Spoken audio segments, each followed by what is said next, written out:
Assalamualaikum warahmatullahi wabarakatuh.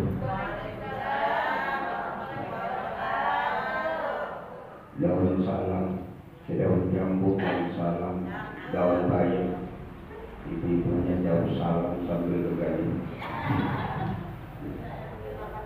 Alhamdulillah, wassalatu wassalamu ala Rasulillah Sayyidina Muhammad bin Abdillah, la haula wa la quwwata illa billah, wa ala alihi wa sahbihi wa man tabi'ahu wa wala.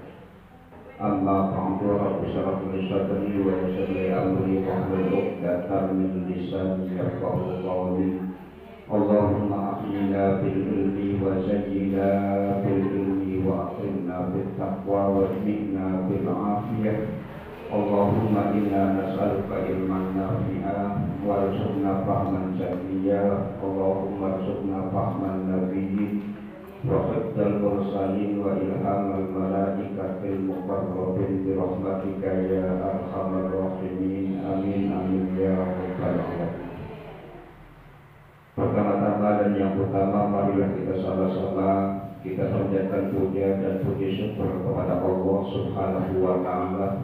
Alhamdulillah, kita sama-sama masih diberikan sehat walafiat, diberikan umur panjang yang alhamdulillah tinggal beberapa hari lagi kita menghadapi tahun baru yang mudah-mudahan tahun yang akan datang ini lebih baik daripada tahun sekarang, baik dalam ekonomi juga ibadah kepada Allah Subhanahu wa taala. Serta mudah-mudahan dengan kumpulnya kita pada hari ini, mudah-mudahan menjadi wasilah dapat ridho dari Allah Subhanahu wa taala. Salawat beserta salam sama-sama kita lipat curahkan kepada junjungan alam Nabi besar kita Nabi Muhammad sallallahu alaihi wasallam beserta keluarga dan sahabatnya, serta mudah-mudahan kita semua yang selalu membaca sholawat kepada Rasulullah, mudah-mudahan di yaumil qiyamah kita berjumpa dengan Rasulullah dan beliau memberikan syafaat buat kita semua. Amin amin ya rabbal alamin. Ibu-ibu yang saya muliakan, di dalam kehidupan ini Allah Subhanahu wa taala menciptakan dua macam pasangan, yaitu ada sehat, ada sakit, ada siang, ada malam, ada bahagia, juga ada susah, ada ujian, juga ada cobaan dari Allah Subhanahu wa taala. Maka bagaimana caranya kita menyikapi di dalam hidup ini ketika kita diberikan ujian oleh Allah Subhanahu wa taala? Tentunya kita sama-sama mungkin pernah merasakan bagaimana yang namanya ujian, bagaimana yang namanya musibah. Tentu semuanya pernah merasakan yang namanya musibah. Maka ada tiga macam dari Allah Subhanahu wa taala ketika Allah memberikan kepada makhluknya, hambanya, ada yang disebut dengan ujian, ada yang disebut dengan teguran, ada juga yang disebut dengan hukuman.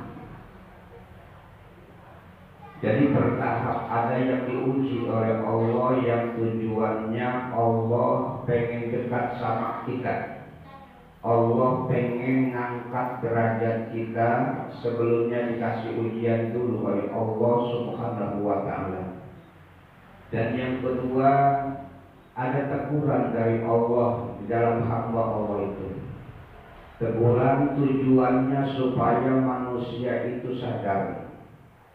Manusia itu sadar kenapa Bapak Ibu yang saya muliakan, kita hidup di dunia diciptakan oleh Allah Subhanahu wa taala bukan sekedar kita hidup, tapi bagaimana caranya supaya kita bisa hidup.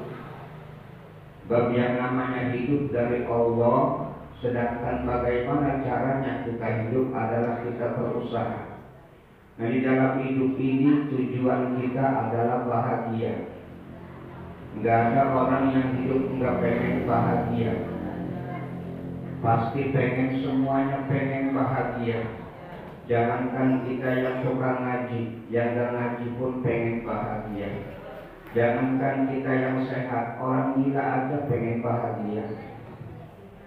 Maka bagaimana caranya? Ada teguran dari Allah Subhanahu wa Ta'ala. Maka dalam kesempatan ini ibu-ibu, mari kita pelajari bagaimana menyikapi ketika kita dikasih musibah oleh Allah Subhanahu wa Ta'ala. Sebab sekarang itu sudah banyak musibah-musibah yang diturunkan oleh Allah ke dunia ini. Ketika kita dapat musibah dari Allah, ada 3 ke 4 macam yang harus kita sikapi. Sebagaimana terjadi pada sahabat Rasulullah yang bernama Utsman bin Affan. Utsman bin Affan adalah seorang sahabat Rasulullah, tapi tetap diuji oleh Allah Subhanahu wa Ta'ala. Ketika Sayyidina Utsman berperang, pada saat itu dia kepalanya dipukul oleh musuhnya. Ketika dipukul kepalanya, keluarlah darah dari kepala sampai darah mengalir ke jenggotnya, ke mukanya. Jadi mukanya itu penuh darah. Nah, kejadian itu lalu Sayyidina Umar, yang diucapkan oleh Sayyidina Umar ada 4 macam. Ini bisa kita ambil hikmahnya. Pertama, ketika Sayyidina Umar dipukul oleh musuhnya, kepalanya berdarah. Yang diucapkan keluar dari mulut Sayyidina Utsman, yang keluar dari mulut Sayyidina Utsman kalimat la ilaha illa anta subhanaka inni kuntu minadz dzalimin. Itu ucapan yang pertama, padahal kepalanya berdarah. Tapi Sayyidina Utsman mulutnya mengucapkan kalimat la ilaha illa anta subhanaka inni kuntu minadz dzalimin. Artinya Sayyidina Utsman ini mengoreksi sendiri, kenapa terjadi pada sahabat Rasulullah. Kenapa Sayyidina Utsman sampai dipukul kepalanya berdarah. Sayyidina Utsman tahu diri, inni kuntu minadz dzalimin. Mungkin sebelumnya, kata Sayyidina Utsman, aku adalah orang yang zalim, sehingga ditegur oleh Allah, dibalas oleh Allah Subhanahu wa Ta'ala. Maka di zalim ini ibu-ibu ada 3 macam. Ada 3 macam. Pertama, zalim kepada Allah, zalim kepada diri sendiri, zalim kepada orang lain. Makanya ibu-ibu, ketika kita dapat musibah, jangan menyalahkan siapa-siapa. Yang lebih utama, kita cari kesalahan kita sendiri. Kenapa sampai terjadi? Kita punya duit, duitnya hilang, jangan nyalahin yang lain. Mungkin kitanya pernah salah sama orang lain, mungkin pernah salah sama diri kita sendiri, mungkin kita mengabaikan kewajiban dari Allah Subhanahu wa Ta'ala. Kadang-kadang kita ibu-ibu kehilangan sesuatu, nyalahin yang lain. Kita maaf. Sayyidina Utsman tidak seperti itu. Mungkin Allah negur, sebab sayangnya pernah zalim. Pertama, zalim kepada Allah. Pernahkah enggak kita zalim sama Allah? Zalim yang sama Allah itu seperti apa? Allah Subhanahu wa Ta'ala dalam Al-Quran, wa ma khalaqtul jinna wal insa illa liya'budun. Tidak aku jadikan jin dan manusia terkecuali untuk beribadah kepada Allah Subhanahu wa Ta'ala. Jadi kita diciptakan di dunia ini, dilahirkan di dunia ini semata-mata untuk beribadah kepada Allah Subhanahu wa Ta'ala. Allah tidak menuntut banyak sama kita. Padahal semenjak kita lahir, kita mulai hitung dari semenjak lahir saja, sampai sekarang kita itu belum pernah lepas dari nikmat Allah. Itu baju dari Allah, pakaian kita dari Allah. Bahkan sampai kita belum lahir pun ibu-ibu, kita udah disiapin bajunya. Disiapkan semua nikmat dari Allah. termasuk sampai sekarang kita masih bisa bernapas, dikasih oksigen oleh Allah. Padahal setiap hari kita itu setiap 1 jam kita itu bernapas 120 napas. Pernah ngitung ibu? Kita napas itu setiap 1 jam itu keluar masuk napas kita, kalau di jumlah itu ada 120 napas. Nikmat karena kita masih bernapas. Jangankan nggak bernapas, sesak napas aja susah.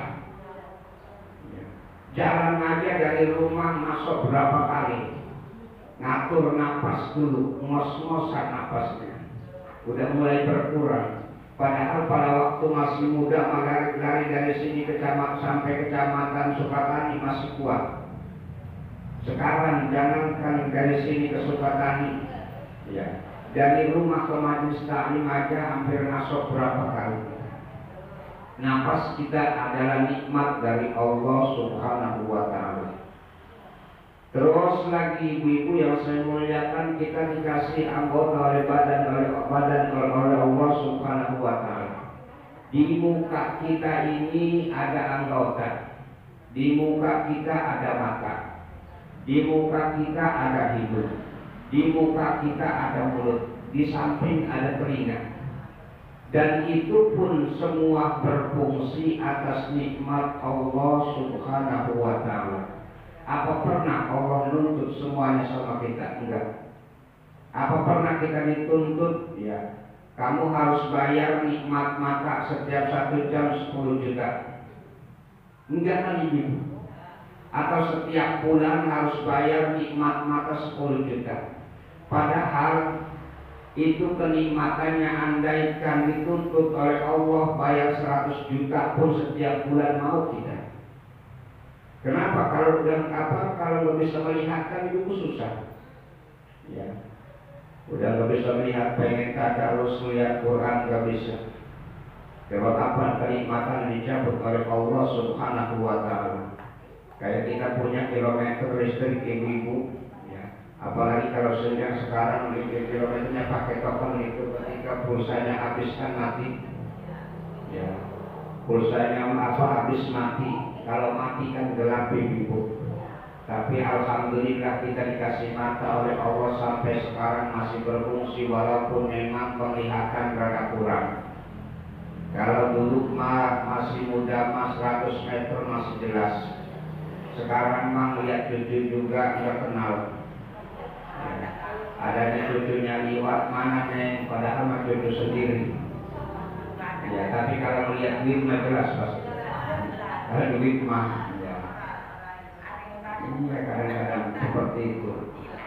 Nikmat mata dari Allah Subhanahu wa Ta'ala. Apa pernah Allah nuntut? Enggak. Allah itu cuma minta kita itu ibadah. Itu aja itu. Suruh ngaji, suruh sholat, suruh puasa, suruh sedekah, dan suruh amal-amal yang lain. Nikmat mulut aja ibu, alhamdulillah. Berapa kali kita dari pagi kita ngomong? Ya, kalau kita mulai bangun tidur kita hitung suara yang keluar dari mulut kita itu berapa kali. Andaikan nikmat mulut kita dicabut oleh Allah Subhanahu wa Ta'ala, kita nggak bisa berbicara, repot kan itu. Ya, repot, namanya juga bakal pindah kita. Ini mulut ibu yang saya muliakan luar biasa, otomatis. Ciptaan Allah, mulut ini adalah makhluk otomatis. Kenapa saya bilang otomatis? Ketika kita megang makanan masih jauh, mulut udah buka. Masih jauh padahal. Udah buka dulu. Jangankan terang, malam aja itu. Kita megang makanan. Baru diangsornya sedikit, mulut udah membuka.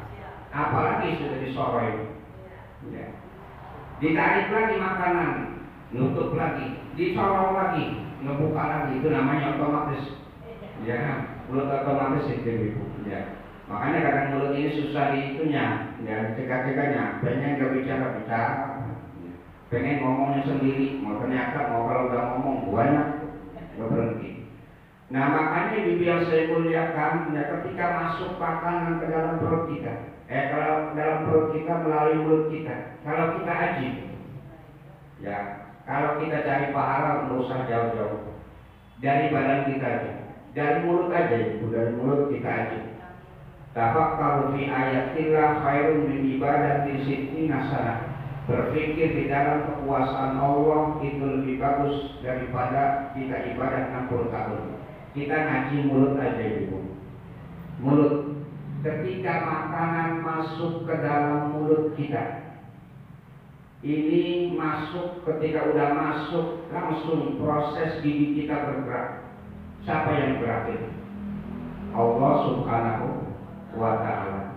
Ketika sudah lembut makanan masuk, padahal kita makan itu sambil tiduran, tapi ternyata makanan bisa masuk ke dalam perut kita. Itu atas apa? Nikmat Allah Subhanahu wa ta'ala. Makanya ketika kita habis makan itu dianjurkan alhamdulillah. Jadi dianjurkan alhamdulillah. Di mana alhamdulillah? Alhamdulillah kita masih bisa makan sendiri. Alhamdulillah makanan kita bisa masuk ke dalam perut kita. Suatu saat kita bakal berhenti. Jangankan makan sendiri, disuapin juga nggak bakal masuk. Jangankan yang gede, yang kecil aja ketika kita masukkan makanan nggak sampai ke perut kita.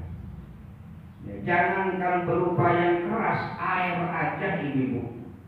Ketika sudah mendekati masa kematian, air nggak bisa masuk. Makanya untuk sekarang alhamdulillah masih bisa makan sendiri, nggak disuapin. Alhamdulillah masih bisa nyari sendiri.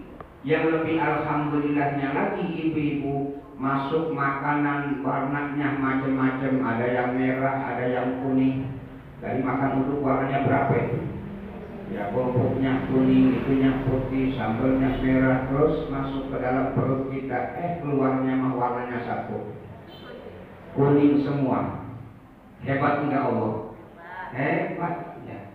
Iya, kita makan sebelah merah masuk, terus minum kopi hitam masuk, terus makan lagi ada yang kuning masuk. Pas dikeluarin mah kuning semua. Mesin gilingnya itu penyaringannya luar biasa. Suatu saat kita bakal ngalamin, di mana jangankan makan sendiri, disuapin udah nggak bisa. Kapan? Mudah-mudahan masih jauh. Ya mudah-mudahan masih jauh. Ya. Iya kita kan minta sehat terus ibu ya. Minta badan yang sehat, minta yang bagus-bagus deh. Minta panjang umur, badannya sehat, duitnya banyak, ya sawahnya nambah, ya enak makan, kan begitu. Ibadah waktu gak pikirin. Iya kadang-kadang begitu ibu. Iya, makan kan termasuk mubah, jadi pahala ibu. Ya, pengen yang bagus-bagus, jangan mintanya, udah saya mah kasih hidup segini juga nggak apa-apa. Minta mah yang bagus-bagus aja. Ya, pengen banyak berasnya, duitnya banyak, emasnya nambah, boro-boro nambah nggak punya pisang, yang ada juga dijual. Ya, namanya mungkin kita mengabaikan perintah Allah. Mungkin dalam sholat kita ada sholat yang ditinggalkan. Mungkin walaupun gak ninggalin sholat, mungkin sholat kita tujuannya sama Allah tapi hatinya lain dari Allah. Itu juga dolim kan ibu. Bulan puasa kita dikasih rezeki oleh Allah Subhanahu wa ta'ala. Kadang-kadang hak Allah Subhanahu wa ta'ala berat kita ngeluarinnya. Ada orang jariah padahal ada, bilangnya enggak ada, kan boleh gitu. Ya. Akhirnya diuji oleh Allah, turunin musibah oleh Allah. Makanya saya sering berpesan ibu, ya, jangan menahan-nahan hak Allah. Walaupun ditahan-tahan bakal keluar hak Allah mah. Yang baru kita dapat milik, ya dapat milik, ditahan-tahan saya. Apalagi kewajiban ditahan-tahan bakal keluar sendiri kalau hak Allah mah. Ya bisa jadi Kalau umpama kita usaha seharusnya dikeluarkan wajibnya, tapi kita sayang ditahan-tahan, bakal keluar bisa jadi usaha kita yang menuntut itu badan kita ini, yang bakal disiksa oleh Allah badan kita. Ya, yang namanya sekarang kita punya muka kita poles, ya beli bedaknya yang mahal-mahal. Ibu yang saya muliakan, kalau ibadah itu zalim sama. Ya, makanya bedak yang paling bagus adalah bedak cair, itu adalah wudu. Kalau kita mau memperhias muka kita, tidak usah tidak harus kita berbeli bedak yang mahal supaya kecantikan kita di dunia dan di akhirat. Kalau kita hanya pakai bedak aja, ibu bedaknya mahal, ya, bedaknya yang mahal yang jutaan kayak artis-artis, ya, terus berapa senti itu tebelnya. Ini makanya kalau artis kan begitu, make up, masuk ke salon, keluar 5 juta, cuma make up aja. Kalau kata kita, sayang 5 juta yang 5 juta ya. Tapi artis mah keluar beda mukanya. Pokoknya itunya ibu yang saya muliakan, bulu mata aja, bulu mata sebelah 5 juta, sebelahnya lagi 5 juta, berarti udah 10 juta. Belum lipstiknya yang mahal. Enggak ibadah tetap bakal diremuk sama malaikat. Ya, naudzubillah. Jadi yang paling baik itu bedak cair adalah wudu. Insya Allah dengan wudu nanti di akhirat kita bersinar, ya, bercahaya, itu bakal kelihatan cantik. Jadi orang yang gak ibadah kepada Allah berarti gak sayang sama dirinya sendiri.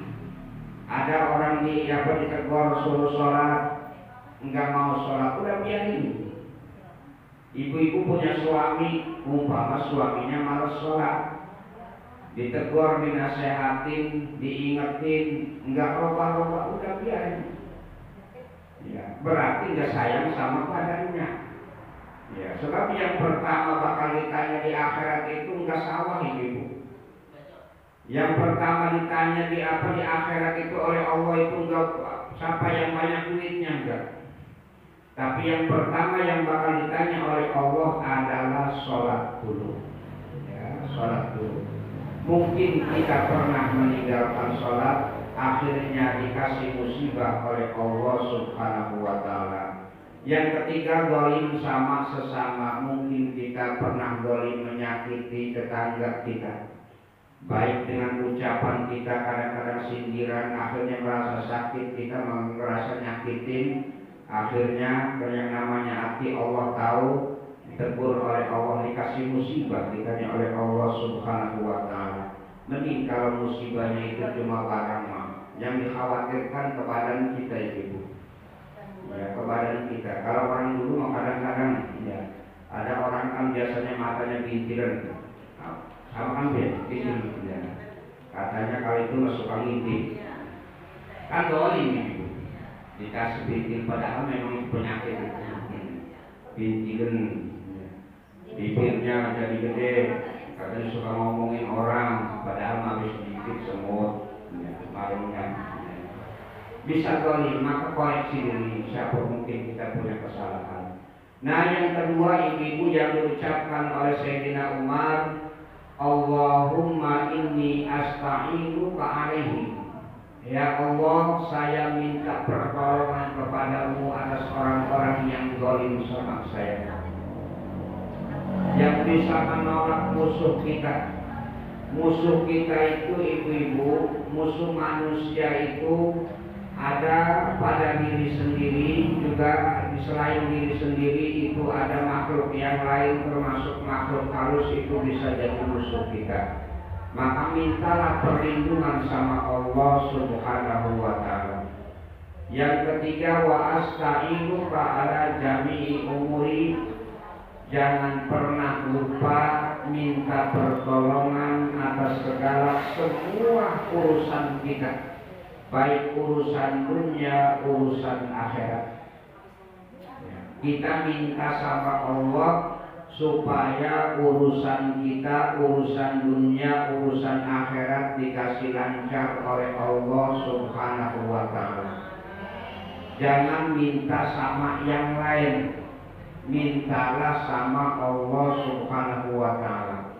Ya urusan dunia, urusan ekonomi, angkat tangan kita minta sama Allah Subhanahu wa ta'ala. Punya hajat, minta sama Allah Subhanahu wa ta'ala. Sebab yang menggerakkan, yang mengatur manusia itu adalah Allah Subhanahu wa ta'ala. Yang ngasih kita kuat adalah Allah, yang ngasih kita lemah adalah Allah Subhanahu wa ta'ala. Jangan jadi makhluk yang sombong, enggak pernah berdoa, enggak pernah minta sama Allah Subhanahu wa ta'ala. Jadi asta'inuka ala jami'i umuri. Semua kejadian itu atas kehendak Allah Subhanahu wa ta'ala. Pertama minta dikuatkan urusan ibadah kepada Allah Subhanahu wa ta'ala. Minta itu ya. Pengen nyawanya bagus, minta pertolongan sama Allah. Pengen usahanya lancar, minta pertolongan sama Allah. Tapi harus melalui syariat. Minta, pengen nyawanya bagus tapi diobat enggak. Ini yang namanya harus melalui syariat. Ketika syariatnya sudah berjalan, maka ketentuannya Allah Subhanahu wa ta'ala.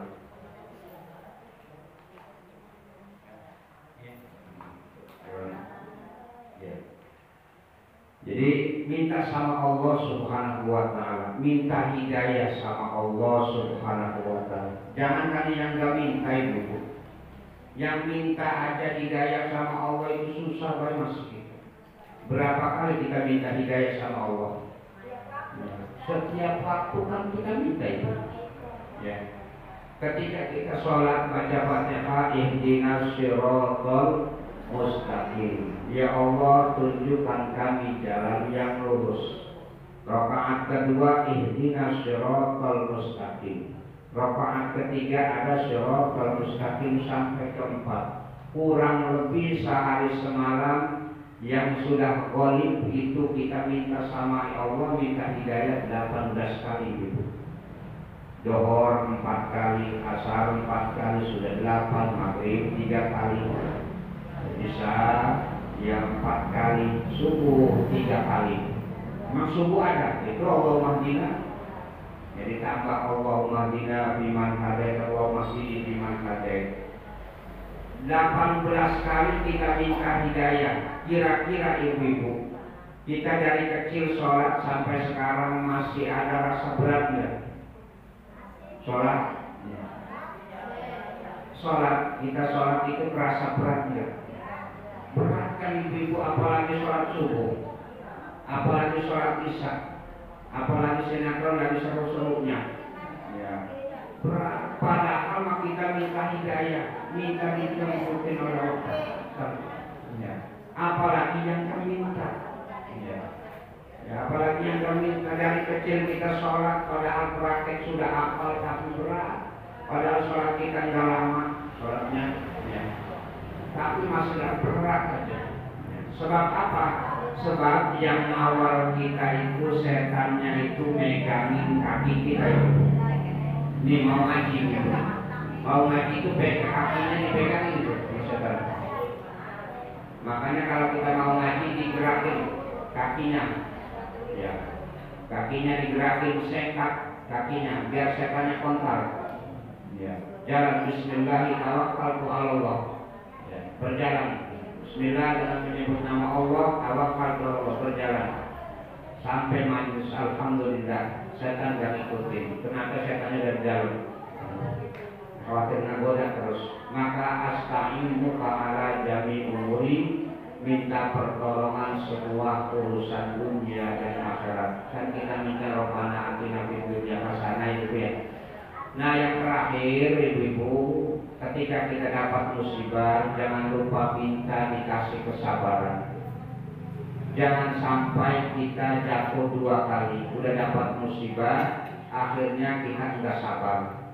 Kesabaran itu datangnya dari Allah, bukan dari kita. Banyak ulama, banyak kiai yang ilmunya tinggi, tapi ketika dikasih musibah kita sabar. Maka minta sama Allah, ketika dapat musibah, ya Allah berikan kesabaran ini musibah. Dikasih musibah kematian, ya Allah berikanlah kesabaran, walaupun memang ini adalah ketentuan. Minta sabar. Ketika kita sabar dalam musibah, maka pahalanya dilipat gandakan oleh Allah Subhanahu wa Ta'ala. Jadi ketika kita musibah, dapat musibah, satu, koreksi diri sendiri. Mungkin kita pernah zalim sama Allah, mungkin pernah zalim sama kita sendiri, mungkin pernah zalim sama orang lain. Yang kedua, mintalah pertolongan sama Allah supaya kita jangan dikasih musibah lagi. Kalau ujian bermasalah itu, minta pertolongan sama Allah urusan dunia dan akhirat. Yang terakhir, minta dikasih kesabaran oleh Allah. Maka ketika kita dikasih musibah, maka musibah ini akan berbalik jadi ujian dari Allah Subhanahu wa Ta'ala. Kalau itu merupakan ujian ketika sabar, maka kita akan dekat sama Allah, derajat kita diangkat oleh Allah Subhanahu wa Ta'ala. Amin ya rabbal alamin. Mudah-mudahan bermanfaat. Mari sama-sama kita berdoa kepada Allah, ya, amalan-amalan kita, ibadah kita mudah-mudahan diterima oleh Allah Subhanahu wa Ta'ala. Kitanya semua dikasih sehat oleh Allah Subhanahu wa Ta'ala, ya, badannya sehat, duitnya banyak, yang mudah-mudahan urusan kita dilancarkan oleh Allah Subhanahu wa Ta'ala. Tetap mudah-mudahan tahun depan ini tahun yang membahagiakan buat kita di dunia wal akhirah. Al-Fatihah. A'udzubillahi minasyaitonir rajim. Bismillahirrahmanirrahim. Alhamdulillahirabbil alamin arrahmanir rahim maliki yaumiddin. Iyyaka na'budu wa iyyaka nasta'in ihdinas siratal mustaqim siratal ladzina an'amta 'alaihim ghairil maghdubi 'alaihim waladdallin. Amin amin ya rabbal alamin. Allahumma shalli wa sallim ala sayyidina Muhammadin fil awwalin wal akhirin wa barik wa sallim wa radhiyallahu ta'ala an kulli sahabati rasulillahi ajma'in. Amin amin ya rabbal alamin. Hamdan na'man hamdan syakiran hamdan yuwafi ni'amahu wa yukafi mazidah. Ya rabbana lakal hamdu kama yanbaghi li jalali wajhikal karim wa 'azimi sultan. Allahumma lana dhunubana wa shifana wa rabbana bi rahmatika ya arhamar rahimin. Allahumma nas'aluka khairal hadis sana wa khairal ma fiha wa na'udzu min syarri hadis sana syarri ma fiha bi rahmatika ya arhamar rahimin. Rabbana taqabbal minna innaka antas samiul 'alim wa tub 'alaina innaka antat tawwabur rahim. Rabbana atina fid dunya hasanah wa fil akhirati hasanah wa qina adzabannar. Subhana rabbika rabbil izzati amma yasifun wa salamun alal mursalin.